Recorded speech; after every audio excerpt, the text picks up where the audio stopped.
Welcome to Manhwa Toon Recap channel, your go-to spot for epic manhwa recaps. Join me as we dive into thrilling battles, unexpected twists, and unforgettable moments from the best manhwa out there. New stories every week, so subscribe and let's explore this amazing world together. Now let's go into the video. Meet the protagonist of this story, Ban Yuan. He's inside the goblin's den.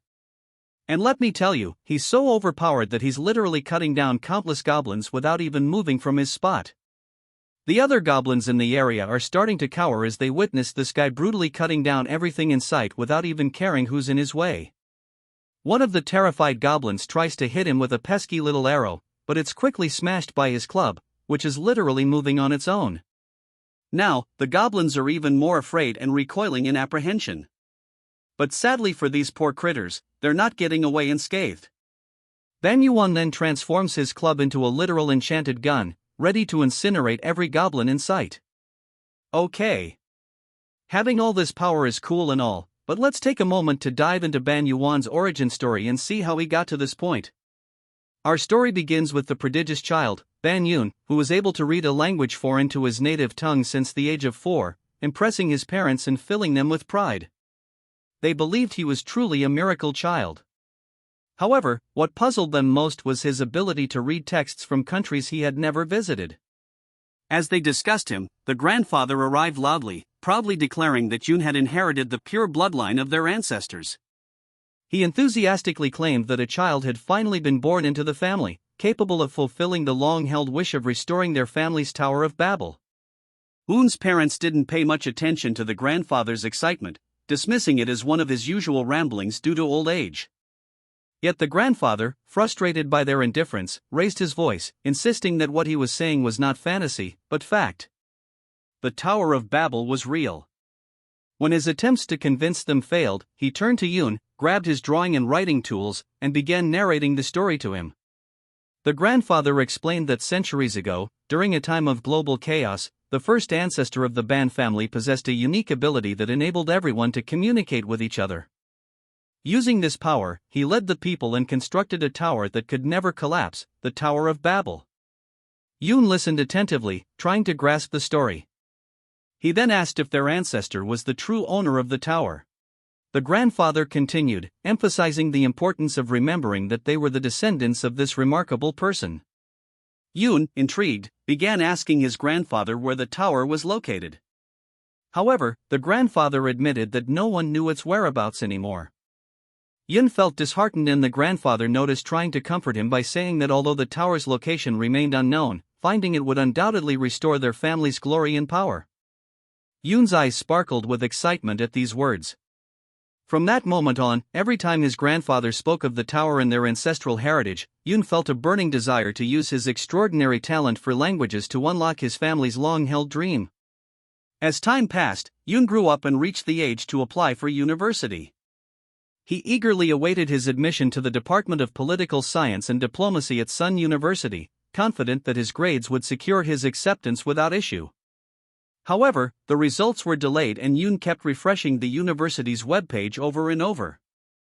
Suddenly, an unfamiliar pop-up appeared on his screen.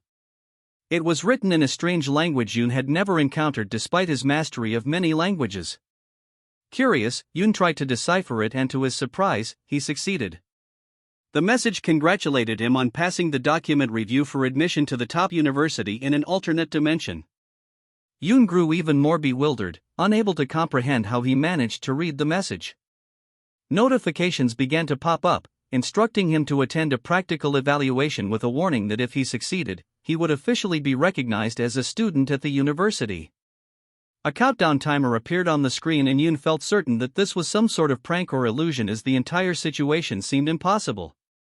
Suddenly, the computer screen returned to normal, displaying a message confirming his admission to Sin University. Relieved, Yun dismissed the strange incident as nothing more than extreme stress. But the countdown did not stop. As soon as it ended, Yun was suddenly transported to a strange place, vanishing completely from his room. When his sister entered to call him, she found the room empty. At that moment, Yun was sent to a dark, cavern-like location where a system voice announced the start of the practical test for candidates from lower dimensions. The system instructed Yoon to kill the blind ghouls and destroy the dungeon's core. Yoon felt immense pain from the violent landing, realizing that this was no mere game or fantasy. He began to grasp that he had truly been summoned to this world. Anger welled up inside him as he struggled to understand the nature of the evaluation he had been thrown into without warning. Lost in thought, he suddenly heard footsteps approaching him. Turning around, he saw a group of blind ghouls tracking his location after picking up on the sound he made. Fear gripped Yoon as he tried to hold his breath to avoid being discovered, only to be stunned by the fact that he could understand their speech despite it being in a language unfamiliar to him. Yoon tried to gather his thoughts, contemplating how to survive this ordeal. He realized that defeating the ghouls was his only way out. Although the situation felt like something from a game or fantasy novel, the pain and realism surrounding him confirmed that this was all very real. He observed the ghouls closely, trying to devise a way to defeat them, but the challenge lay in his complete lack of experience with such creatures.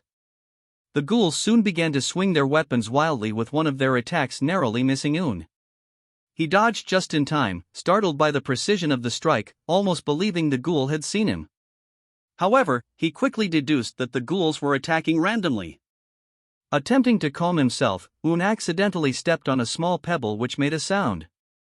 Immediately, one of the ghouls picked up on the noise and charged in his direction, but Yoon managed to evade it once again. The ghouls started to track the source of the sound, determined to locate him accurately. Realizing he was close, Yoon held his breath and lay flat on the ground, remaining as still as possible to avoid making any noise. He understood that although the ghouls were blind, they possessed an exceptional sense of hearing, using it to corner their prey in tight spaces, leaving no room for escape. Yoon concluded that running away wouldn't work. If he didn't come up with a clever solution, he would surely meet his end. Yoon began to think deeply, searching for a weakness to exploit. Suddenly, he noticed a blind spot in the ghoul's movements and decided to take advantage of it. He picked up 2 stones from the ground and threw them far behind the ghouls, hoping to confuse them. His plan worked. The ghouls rushed toward the sound only to find nothing but 2 stones. But by the time they realized the truth, it was too late. Yoon had already attacked one from behind, striking it violently on the head with a rock. The ghoul fell into the trap and in its confusion, attacked its own ally instead of Yoon. Seizing the moment, Yoon mimicked the ghoul's language, deceiving them by saying that the human was still alive. Fooled by Yoon's words, the ghoul struck its ally again, believing it was finishing off Yoon. The result, the ghoul unintentionally killed its comrade. The first ghoul collapses lifelessly onto its companion, pinning it to the ground, rendering it immobile. Yoon steps closer and with a calm tone says, "Sorry, but you were trying to kill me. You should have expected this." He grabs the ghoul's weapon and strikes it on the head without hesitation, reminding himself that he must act decisively if he wants to survive. After killing the second ghoul, Yoon lets out a deep breath, relieved that he has managed to stay alive so far. A faint light begins to glow and system notifications flood in, congratulating Yoon on completing his first task. As a reward, he receives the power of the higher dimension. A system window announces the discovery of the Babylonian cipher, which will present itself as ideograms or symbols familiar to the power's wielder. The system explains that this ability allows Yoon to extract concepts or abilities embedded in the creatures he defeats. The ability activates immediately and strange symbols emerge from the corpses of the slain ghouls. The system informs him that he has successfully extracted concepts such as demon, life, and muscles. Though some concepts are beyond his current level or are presently useless. Yoon is astonished, announces that Yoon has absorbed 0.2 of the demon concept but warns that humans cannot possess this concept. It advises him to either store it within the Babylonian cipher or abandon it. Yoon decides to test his ability with the life concept from which he extracted 0.4. Upon activating it, a notification pops up indicating that his life energy has increased to 10.4. Yoon immediately feels the change. His mood improves and his confidence soars. Encouraged by this success, he absorbs 0.2 of the muscles concept, raising his physical strength to 10.2. The difference is clear. His grip and footing become stronger and he feels an overall enhancement in his body's performance, including tougher skin. Analyzing the situation, Yoon observes that the extracted concepts represent the abilities and physical traits of the ghouls, which vanished completely after absorption, leaving only their weapons behind. Yoon wonders if he can apply these concepts to things other than himself. If successful, this idea might be the key to escaping the dungeon. With his newfound strength, Yoon easily overcomes the dungeon's monsters and reaches its core. He destroys the core, hoping it will send him back home. Instead, a system message congratulates him for passing the practical exam for lower dimension candidates and informs him that he will now be transported to his designated accommodation. Yoon is shocked to find that the place he's transported to is not his home, but a strange unfamiliar location in an entirely different world. His new lodging is called the Union Academy. Yoon descends into his dorm room, still confused as to why he wasn't sent back home. A system window appears, welcoming him as a new student and instructing him to wear the academy uniform and prepare for his orientation interview. Yoon's anger flared up again as he thought that passing the entrance exam should have been the end of it. Now, he was being asked to wear a uniform and attend an interview. Begrudgingly, he prepared himself, grumbling at the absurdity of the situation. How could he have faced death in a prior test and now be expected to act as if nothing had happened? Fueled by rage, Yoon vowed that if he met whoever was responsible for all this, they would regret it. Determined not to back down, Yoon made his way to the hall, deciding that at the very least, he would demand compensation for everything he had been through in the past few hours. As the hall doors opened, he was surprised to find a beautiful girl seated behind the main desk, except she wasn't human. Her skin was green and her ears were large, leading Yoon to guess that she might be an alien. The girl greeted him and introduced herself as Professor Yamina, a professor of magical combat at Union Academy. She congratulated him on passing the practical exam and revealed that his performance had caught the attention of everyone at the academy. To Yoon's surprise, she explained that he was the first student in over 500 years to create an artifact during the evaluation. Though slightly embarrassed, Yoon didn't pay much attention to her words. What concerned him the most was that he had been forced into this place without his consent and had nearly lost his life. But as he sat there, something unusual outside the window caught his attention, a strange pillar. Curious, he asked the professor about it. Yumina explained that newcomers from lower dimensions typically knew nothing about Union Academy or the pillar, confirming that the rumors about it were true. She then elaborated that the pillar was the reason the academy was established, serving as a training ground for students from different dimensions to prepare them for reaching the top of the tower. She revealed that the tower was the largest dungeon among all dungeons. The origin of every mystery and danger in the world known as the Tower of Babel. Yoon was stunned by what he heard. The information matched the stories his grandfather had told him as a child. He recalled his grandfather's tales about the Tower of Babel and the ancestor who had led their family. Realizing that those stories were not mere fantasies but truths. Thanks to the special treatment granted by Professor Yamina, Yoon was temporarily sent back home. There, he gathered his family and recounted everything that had happened to him. His grandfather, overwhelmed with excitement and pride, saw this as a sign that someone from the family had finally discovered the Tower of Babel. Yoon's father tried to calm his grandfather's excitement as Yoon continued, informing them that he had officially enrolled at Union Academy. As days passed, Yoon found himself deep within the lower dungeon of Union Academy inside the Ghoul's Cave, preparing to complete the required training stages. Using his unique ability, he cleared out the dungeon's monsters with ease, showcasing how far his skills had advanced. No longer struggling, even when faced with overwhelming numbers. Unlike before, Yoon no longer relied solely on his linguistic abilities. After absorbing concepts from the ghouls he had killed, his power had grown exponentially. He now wielded demonic strength, life essence, enhanced muscles, lethal precision, and even improved accuracy, all thanks to the Babylonian cipher. With every enemy he defeated, Yoon could absorb new concepts and manipulate them at will. The more concepts Yoon acquired, the stronger he became. One of the most remarkable concepts he had extracted from the blind ghouls was connected to their weapon, which Yoon refined into a deadly tool. It now had the ability to shatter into a deadly tool. It now had the ability to shatter anything it touched, including the tough bodies of the ghouls. At that moment, Yoon noticed that his weapon was signaling to him, pointing towards something specific. Realizing that the weapon desired a piece of the spirit concept, Yoon followed his usual practice, offering it a share of every concept he possessed. He gathered the concepts in his hand and channeled them into the weapon, which began to radiate with immense energy as soon as it absorbed them. The weapon glowed with an intense blue light, illuminating the entire area. A system notification appeared informing Yoon that the merged concepts had harmonized perfectly, resulting in the artifact's transformation. The concepts began to fuse automatically with monster and spirit traits, merging into something far beyond their original limits. The glow intensified until the weapon completed its transformation, taking the form of a silver serpent. To his relief, the silver serpent, whom he named Eve, was just as gentle as the weapon had been. Eve recognized Yuan as her master, putting his fears at ease.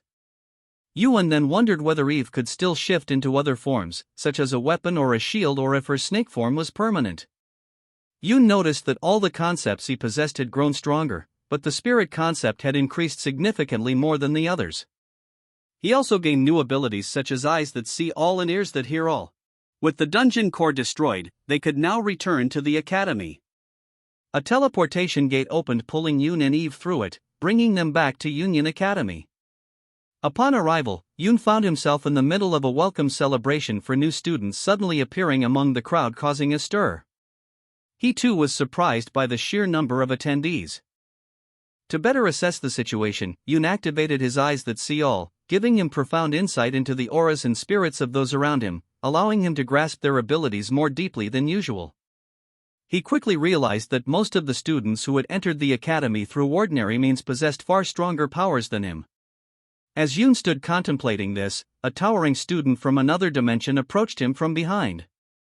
The giant student began to bully him, sneering, "You, someone from a lower dimension, don't belong here. Get lost." Sensing the overwhelming difference in power, Yoon decided not to retaliate and quietly stepped away to avoid any trouble. He noticed how students who had entered through the traditional channels regarded themselves as superior, discriminating against him solely because he came from a lower dimension. As Yoon walked away, he heard a voice call out from behind, "Special admission students belong here." Following the voice, he found a row of individual chairs reserved for special admission students set apart from the rest of the crowd as if they were unwelcome. Yoon made his way toward the seats, but as he approached, he sensed something different about these students. Contrary to expectations, they possessed immense spiritual energy, far greater than anything Yoon had imagined. He quickly realized that the 3 students sitting in that isolated section were not to be underestimated. Although they were from lower dimensions and admitted through special channels, their spiritual power was strong enough to crush every other student in the hall. Yoon initiated a conversation with the trio, commenting that the exclusive seats they were sitting on looked quite impressive. Light couldn't help but think that Yoon might just be flattering them to ease the sense of isolation they all shared. Yoon had encountered Light before during his first arrival in this world, when he discovered that Light, with his blonde hair and striking features, was his new roommate. However, their first meeting had been anything but ordinary. Yoon had found himself facing Light, sword drawn, ready to strike. Yoon had tried to explain that he was just a newcomer, prompting Light to back down and apologize once he realized they would be sharing a room. Light explained that his tension had stemmed from just finishing his own evaluation, which left him on edge. Yoon was surprised by how someone who looked like a prince from a fantasy novel could show such aggression. But, not wanting the conversation to take a negative turn, Yoon jokingly suggested that they should probably take a shower before continuing their discussion. Light agreed, and as the conversation went on, Yoon asked if the dorm's shower room was shared. Light seemed slightly embarrassed by how quickly Yoon had grown comfortable with him, and trying to dodge the situation, told Yoon he could shower first and he would follow afterward. Yoon found his roommate's odd behavior intriguing, fueling his curiosity about the rest of the group. Turning his attention to the 2 girls, Yoon approached them, eager to get to know them better. The first girl, who later introduced herself as Rachel, had a friendly and warm demeanor. In contrast, the other girl, named Doku, seemed much more serious, with sharp features and a focused attitude. When Yoon extended his hand for a handshake, Doku's eyes caught something wrapped around his arm and she asked about it. Sensing an opportunity, Yoon unveiled Eve, sparking the group's interest. The trio expressed admiration for Eve, finding her charming. Light asked if Eve was the same artifact Yoon had used during the trial, impressed by how quickly her form had changed in just a few days. Meanwhile, Rachel expressed her desire to pet Eve, seeing her as a sort of exotic pet. On the other hand, Doku couldn't hide her faint smile and introduced herself as the daughter of a martial artist. She then inquired about Yoon's background. Yoon happily shared his story, but his curiosity piqued and he asked Doku if she practiced martial arts herself, using the example of throwing energy bombs. Despite their attempts to hold back laughter, the trio couldn't suppress their smiles. Doku playfully responded that Yoon wasn't too far off the mark. Realizing how absurd his question must have sounded, Yoon explained that everything around them felt so fantastical that martial arts might as well be real too. And so, the group's conversations deepened, with Yoon and the others exchanging stories and getting to know each other better. As the celebration commenced, the professors entered the hall with Professor Yamina among them. Light asked Yoon if he had met Professor Yamina before, and Yoon confirmed, returning the question to Light. However, their conversation was abruptly interrupted by a sound from above, drawing everyone's attention as the ceiling of the hall slowly began to open. At that moment, an overwhelming presence filled the room, as if an immense energy had descended upon them. A terrifying voice echoed throughout the hall, announcing that everyone had finally gathered. The immense presence and overwhelming energy left everyone in awe, unable to focus. Both the regular students and the special admissions felt an unbearable weight, pressing them into their seats, unable to lift their heads. Despite the suffocating pressure, Yoon's curiosity got the better of him. Driven by the need to understand this overwhelming force, he raised his gaze toward the sky and discovered a giant eye surrounded by a radiant, powerful energy. The voice continued, officially marking the beginning of the entrance ceremony for the 2557th cohort of Union Academy. Later, the scene shifted to Professor Yumina's office, where she spoke with her usual cheer about the entrance ceremony, describing it as impressive as always. She also praised the headmaster's speech, calling it inspirational. However, despite her enthusiasm, the special admission students remained silent and visibly disheartened. Breaking the silence, Yoon commented that what he had witnessed was indeed impressive, adding that the headmaster was, in fact, the giant eye he had seen in the hall. As Yoon raised his teacup to drink, everyone froze, staring at him in disbelief. Professor Yumina's expression turned serious as she asked if Yoon had truly seen the eye. Light, equally stunned, asked how Yoon had managed to lift his head at all, while Rachel remarked that most people had been far too frightened to look up. Light confirmed her statement, admitting that even he hadn't dared to raise his head due to the overwhelming fear. Yoon struggled to give them a convincing answer, explaining that he had simply felt the presence of a large eye watching them, which compelled him to look upward. Meanwhile, Doku quietly pondered how Yoon had managed to see the giant being, suspecting that the headmaster must have used a special kind of magic to conceal himself. She wasn't sure how Yoon had pierced through the illusion, but her gaze was filled with suspicion and doubt toward him. Professor Yamina resumed speaking, affirming that regardless of how he had seen it, Yoon had indeed glimpsed the headmaster. She explained that witnessing the headmaster was typically reserved for those who had accomplished something extraordinary or committed a grievous offense. She added that Yoon seemed likely to earn a private audience with the headmaster soon. Yoon felt uneasy at the thought and remarked that it sounded more like a curse than a privilege. Professor Yamina attempted to ease his worries, joking that her students' achievements were her achievements as well, since she was their teacher. She encouraged them to work hard in the coming years. Light, unable to hide his surprise, asked if that meant Professor Yumina would be responsible for teaching them. Yumina confirmed, explaining that she would indeed oversee their training. Light was shocked by the revelation. One of the Academy's 9 principal professors would be responsible for them. They should be wary of the regular students, as envy and hostility would be ever present, not only in academic competitions, but also in physical confrontations outside the Academy's supervision. She emphasized that teachers would not always be able to intervene, meaning they would have to rely on themselves to stay out of trouble. She stressed the importance of staying united as a team, explaining that their solidarity would be crucial to their survival, especially when dealing with the other students. Just as Yoon was about to ask a question about the tower, Yamina cut him off, announcing that it was time to stop the complicated discussions as the Academy had prepared a special gift for them. Yamina opened a small box that emitted a radiant light, revealing special necklaces inside. She explained that these necklaces would serve as their official student identification and grant them access to all campus facilities. Moreover, the necklaces provided them with instant teleportation abilities within the Union world. Shortly after, the group left the office, except for Yoon, and decided to test the necklaces for the first time. The teleportation spell required them to say, "Professor Yamina is beautiful." After successfully saying the phrase, they were transported instantly. During the teleportation, Light warned them to always keep their student IDs with them, as losing the necklace would render them unable to move around the campus or enter the tower. Speaking in a serious tone, he added that whether they liked it or not, they had to treat the necklace as their most prized possession. At that moment, Rachel interrupted with a teasing question, wondering why Yoon had been left alone in the office with Professor Yamina.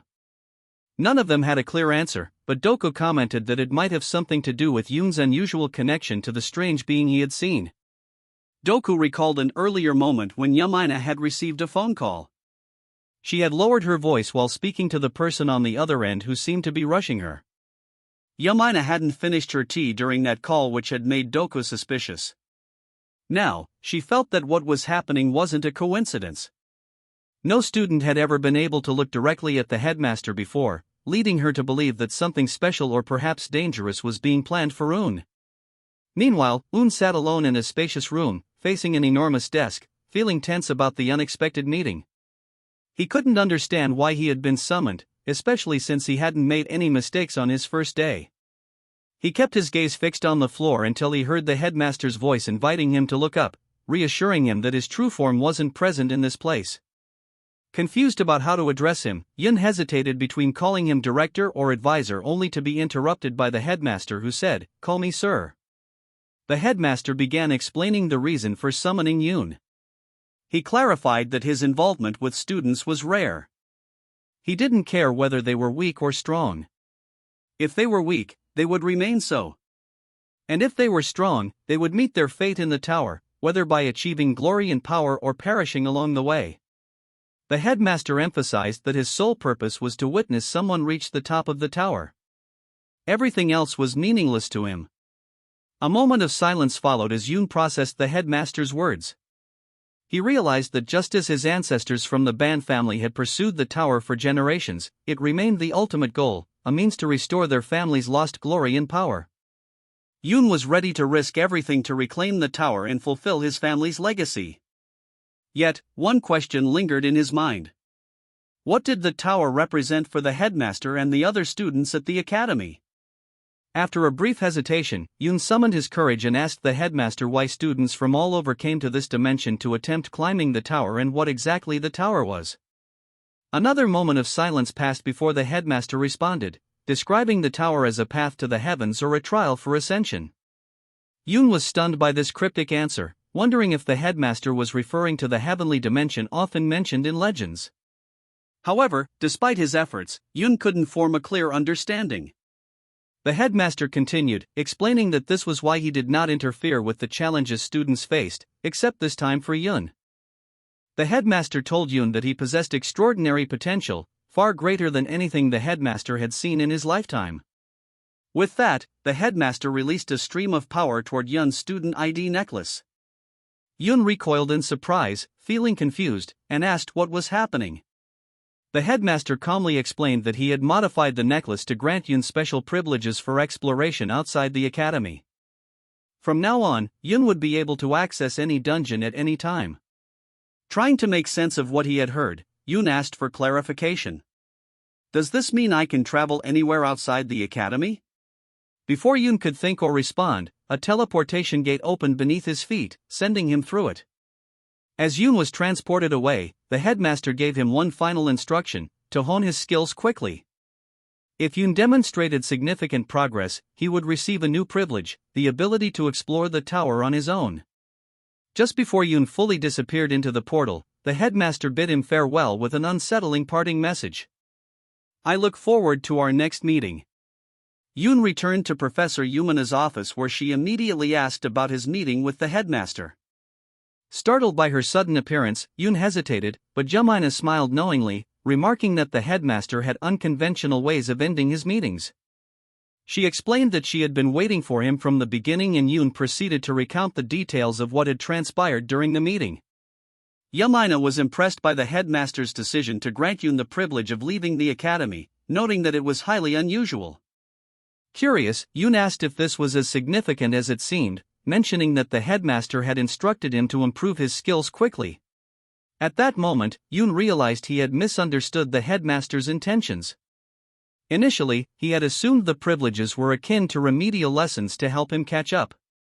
But after Yumina's explanation, it became clear that the headmaster had offered him a unique opportunity to develop his abilities at a faster pace than his peers. Yumina continued, admitting playfully that she felt a little jealous of Yoon. Trying to lighten the mood, Yumina reassured Yoon that he now had the freedom to explore dungeons and visit various cities in his free time. Jokingly, she added that he could indulge in as many snacks and treats as he liked, expressing envy at his newfound freedom. She suggested he visit a beautiful city called Ronica, located outside the academy, mentioning that it was a place worth exploring. As she continued listing other locations, Yoon interrupted with a question: did she need anything that he could bring back for her?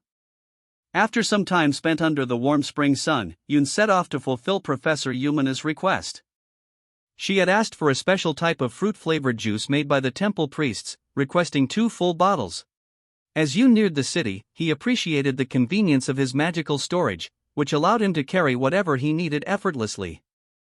Opening the storage window, his eyes fell upon the item his grandfather had given him on the day he informed his family of his acceptance into the academy. He recalled the moment vividly. His grandfather had entered his room, carrying a heavy bag over his shoulder, asking Yoon if he was fully prepared. Yoon had answered confidently and then asked his grandfather if he had rested well. The old man dropped the heavy bag on the ground with a thud and told Yoon that his timing was perfect, instructing him to open the bag and take what he needed from it. When Yoon opened the bag, he was stunned to find it filled with gold. Surprised, he asked his grandfather if it was really okay for him to take all of it. With a proud smile, his grandfather explained that this gold was the legacy of their ancestors, those who had dedicated their lives to searching for the Tower of Babel. Now, it all belonged to Yoon and he was free to use it as he saw fit. Yoon's eyes filled with tears as he thanked his grandfather, grateful for the generous gift. However, he expressed concern about the weight of the bag, worried it might be too heavy to carry. Fortunately, with the help of his magical storage, Yoon was able to store the bag without effort, making the task much easier.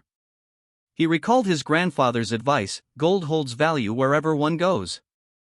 So he withdrew a few gold coins from his inventory, ready to explore this new world.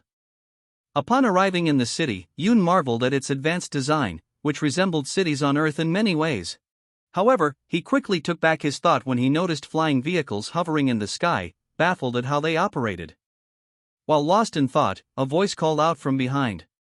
Turning around, Yoon saw 2 guards approaching him.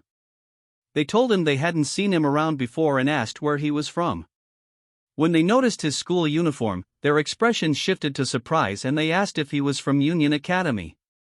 Once Yoon confirmed, the guards immediately stood at attention and introduced themselves as the officers in charge of the western sector of Ronica, a city affiliated with the academy. Yoon politely greeted them, introducing himself as a first-year student. The guards asked how he had arrived in the city and whether he had a permit from the headmaster. Yoon explained that he did and that the headmaster had granted him the freedom to explore as he pleased. The guards expressed their gratitude for the academy and the headmaster, explaining that it was thanks to them that the city maintained its peace and stability. They added that Yoon, being new, might not yet know much about how things operated in the city and they offered their assistance should he need anything or have questions. Enjoying his tour of the sky-filled city, Yoon asked the guards if he could purchase one of the flying vehicles. Amused, the guards asked what price he had in mind. Before long, Yoon found himself piloting an air vehicle with surprising skill, despite it being his first time. He flew effortlessly, exhilarated by its speed and freedom, reluctant to land. He considered the entire experience a successful venture by all accounts. Initially, the guards were skeptical of his ability to afford an air vehicle, as even the cheapest model cost over 250,000 ronias, but Yoon stunned them by withdrawing a gold ingot from his storage, casually asking if he could exchange it for a vehicle. The guards were speechless at the sight of the gold and they asked where he had acquired such wealth. Even when Yoon explained that it was a gift from his grandfather, they remained incredulous. The ingot alone was worth 7,500,000 ronias, enough to buy an entire fleet of air vehicles.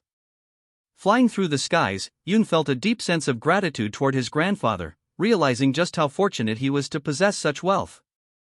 As he soared through the air, Eve appeared beside him.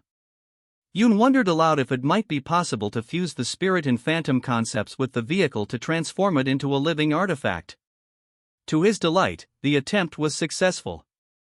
The vehicle absorbed the concepts, coming to life with a new form and personality. Yoon named it Lilith, pleased with the outcome. Eve seemed delighted to have a new companion and the two of them bonded instantly.